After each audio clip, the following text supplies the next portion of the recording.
Em nome do Pai, e do Filho e do Espírito Santo. Amém. Louvado seja o nosso Senhor Jesus Cristo. Querido irmão, querida irmã, nós nos encontramos no quarto domingo do tempo comum. E neste domingo a palavra do Senhor nos é dirigida com o intuito de nós olharmos para a nossa vida e o nosso coração, sobretudo os mais jovens, e verificarmos a nossa disponibilidade para servir o Senhor Jesus na construção do reino de Deus. Quando falamos de disponibilidade, isso nos aparece e fica muito claro na segunda leitura, retirada da primeira carta aos Coríntios.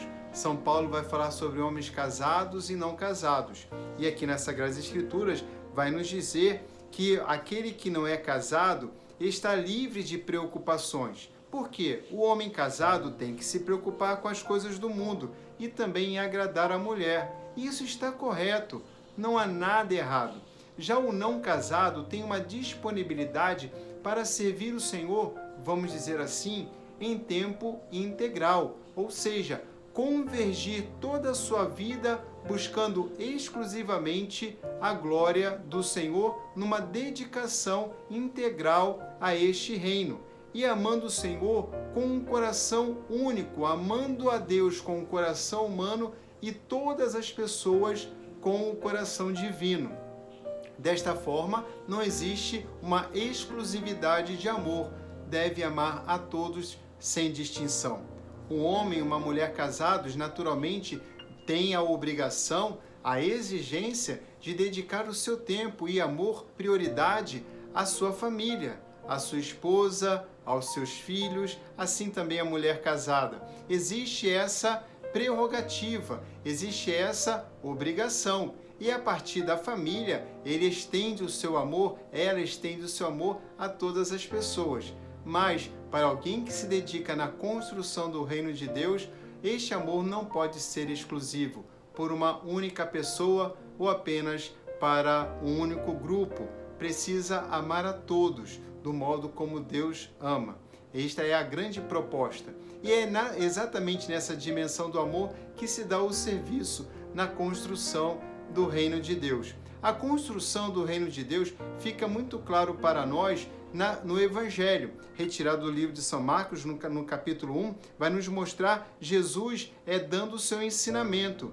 O modo como Jesus constrói o reino de Deus é o modo também como nós devemos construir. E aqui fica muito claro no Evangelho de São Marcos que devemos construir o reino de Deus por meio do ensino e da expulsão do mal, expulsar o mal. Então o mal se caracteriza, sobretudo nós vemos isto no começo do Evangelho de São Marcos, por meio da expulsão literal do demônio. Esta é uma realidade presente que nós verdadeiramente cremos e que é muito bem explicada no Catecismo. Ninguém pode achar com 20, 60, 30, 80 anos dizer que o mal não existe. Você vai confiar ou o demônio não existe? Você vai confiar em alguém com 80, 100 anos, ou alguém que escreveu um livro, ou a sabedoria da igreja?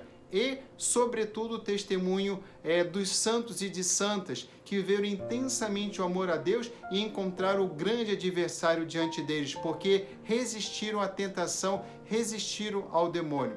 Aqueles que dizem, o demônio não existe, eu nunca vi, talvez tenham problemas em resistir firmemente contra o pecado. Talvez, como santos, possam ainda não ter experimentado a presença do demônio concreto e real em suas vidas, porque também não resistiram firmemente ao demônio como os santos fizeram.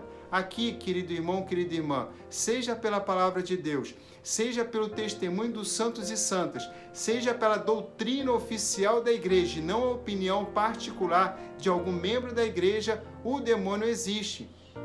E graças a Deus, nós temos hoje o nosso Papa Francisco dizendo muito claro sobre as ações do demônio na vida dos membros da igreja e no mundo. Pois bem, essa é a grande missão na construção do reino de Deus. Ora, e quem é que deve construir o reino de Deus?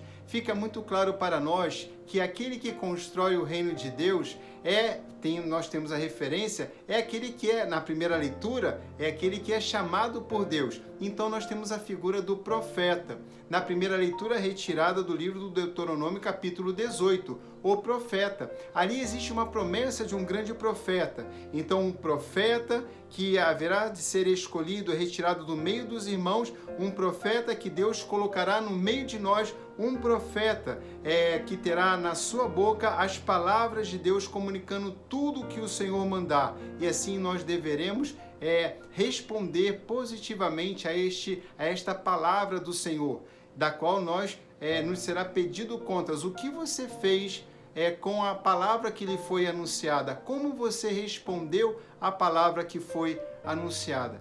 Querido irmão, querida irmã, ninguém melhor do que Jesus pôde nos mostrar exatamente como é a vida de um profeta. Jesus, que não sendo homem, mas não um homem qualquer, um enviado de Deus, homem sim, mas antes disso, sendo Deus, Filho de Deus, enviado pelo Pai. E sendo enviado pelo Pai, Jesus nos mostra o quanto foi fiel à missão que recebeu, anunciando o amor de Deus e tornando este amor concreto pelo bem que fazia, pela autoridade em suas palavras, pela coerência da sua vida, pelo bem que fazia, expulsando o mal, nós dizíamos, e curando as pessoas. Jesus, a figura do grande profeta, que não apenas falou em nome de Deus, anunciou tudo aquilo que o Pai lhe havia pedido para revelar, mas Jesus foi no meio de nós e continua sendo cura e libertação, sendo para nós salvação. Especialmente nós podemos dizer através de sua palavra e dos sacramentos, como experimentamos de modo muito especial, de modo contínuo, na Santa Eucaristia, na comunhão que fazemos e também na celebração do sacramento da reconciliação, quando recebemos o perdão dos nossos pecados. Ali experimentamos a misericórdia divina em forma de perdão. Na Eucaristia, a misericórdia divina como forma de alimento, força e sustento.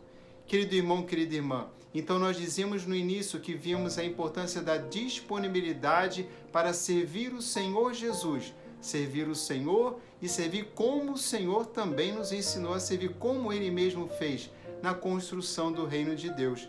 E assim, nós, casados e solteiros, mas de modo muito mais comprometedor e exigente, podemos dizer, pelo tempo disponível para tanto e pela clareza das responsabilidades, o consagrado, o solteiro, nós devemos nos dedicar, reconhecendo que a graça de Deus de curar e de expulsar é o poder divino. Esse poder nos é concedido por Deus quando nós nos colocamos a caminho da construção desse reino de amor, de justiça e de paz. Sendo assim, guardando a palavra e sendo a palavra viva de Deus, onde quer que nos encontremos, sendo casados ou solteiros, consagrados religiosos e padres, é necessário sempre manifestar em todos os momentos a presença curadora, libertadora, salvadora de Jesus, nosso Senhor, nosso único Deus, a quem depositamos toda a nossa confiança, a promessa do Pai, que foi cumprida. E hoje nós revelamos ao mundo esta presença viva e verdadeira do Senhor Jesus no meio de nós. Não nos incomodemos tanto em discussões como o que é mais importante, a família, os leigos batizados ou padres. Isso não é a questão. A questão é o tempo de dedicação. Pensem comigo tanto que São Pedro acompanhou Jesus nas suas andanças. Com certeza teve que deixar a sua família, que acolheu esta missão, mas não estava mais lá pescando peixes e estando com a sua família. No meio do caminho, certamente com o consentimento de sua esposa e de sua família, pôde fazer a sua experiência. E mesmo que não tenha havido qualquer consentimento, foi um chamado do Senhor. Essa é uma vocação muito especial. Portanto, nós não queremos, como São Paulo vai dizer, que ninguém tenha dificuldades em compreender isso. Antes de nos decidirmos a casar, então é importante que, sobretudo, os pais eduquem desde pequenos seus filhos a escutar o Senhor e não escutar o mundo.